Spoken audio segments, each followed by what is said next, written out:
Move, copy, paste এই তিনটে জিনিস করার জন্য এক্সেলের ভিতরে যেসব আপনার শর্টকাটগুলো ইউজ করা হয় এগুলো হলো খুব স্ট্যান্ডার্ড শর্টকাট। সেটা হলো আপনি যদি কপি করতে চান, আমি জাস্ট এই রিজনটা আমি যদি সিলেক্ট করি, এতটুকু আমি সিলেক্ট করলাম, সিলেক্ট করার পরে কন্ট্রোল সি দিলে এটা কপি হয়ে যাবে। এটা দেখেন যে যখন এটা কপি হয় তখন এটা এরকম শো করবে।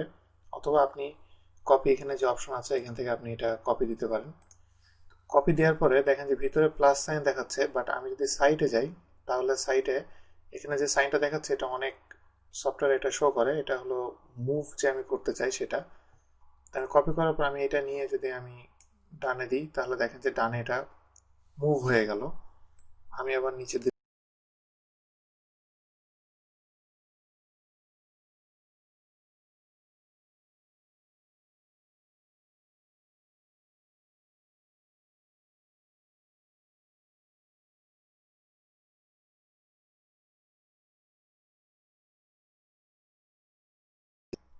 আমি যদি নিচে নিয়ে যাই তাহলে এটা পেস্ট হবে। দেখেন উপরে যেটা ছিল সেটা পেস্ট হয়ে গেছে। আমি এবার পুরোটা সিলেক্ট করার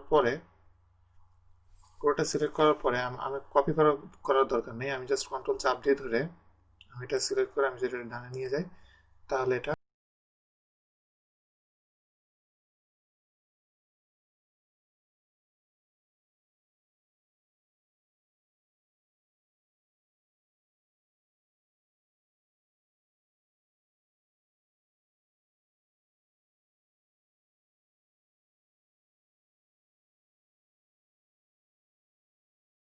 এই রোটা সরি এই কলামটা আমি যদি একটু উইডথটা একটু বাড়িয়ে দিই, বাড়িয়ে দেওয়ার পরে এবার আমি যদি এটাতে সিলেক্ট করে আমি কপি করলাম, করার পরে আমি এখানে যে এটাকে আমি কন্ট্রোল ভি চাপ দিয়ে পেস্ট করলাম, করলে আমার সমস্যা যেটা, এটার যে উইডথটা আমি বাড়িয়েছি সেটা কিন্তু এখানে বাড়ে নাই, এখানে জাস্ট সে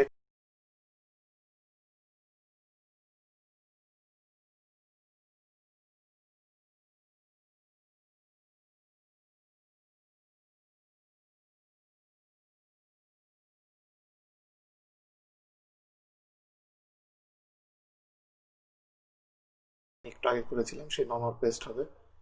এরপরে আমি যদি এই পেজটা দিই তাহলে দেখেন যে মেয়ের ওখানে ওইটা বড় দেখাচ্ছে, মানে এখানে লেখা যেটা দেখাচ্ছে কিপ সোর্স কলাম উইথ, তো যেটা আমি চাচ্ছিলাম সেটা। এরপরে আরো কয়েক রকমের পেস্ট আছে, যেমন আমি যদি পেস্ট পিকচার হিসেবে দিয়ে দিই, এটা খুব মজার যে আমি যদি পিকচার হিসেবে এটা আমি যদি পেস্ট দিই তাহলে দেখেন এটা কিন্তু অ্যাকচুয়ালি একটা পিকচার এবং আমি এটা চাইলে আমি এটাকে রোটেটও করতে পারবো। তো জিনিসটা অনেক মজার। এরপরে এখানে আরো কয়েক ধরনের পেস্ট আছে, যেমন লিঙ্কড ভ্যালু, যেটা সে আমি এখানে সে যেই ভ্যালুটা পাবে সেই ভ্যালুটা এখানে সে লিঙ্ক হিসেবে শো করবে। এরকম অনেক রকমের কপি পেস্ট সিস্টেম আছে, যেটা আপনার দরকার সেটা আপনি করতে পারেন। এবং মজার আরেকটা পেস্ট সিস্টেম এই যে এটা ট্রান্সপোজ, এটা ট্রান্সপোজ ইউজ করলে আপনার কলাম এবং রো ইন্টারচেঞ্জ হয়ে যাবে। তো এই কয়েকভাবে আপনি চাইলে এটাকে কপি পেস্ট আপনি করতে পারবেন।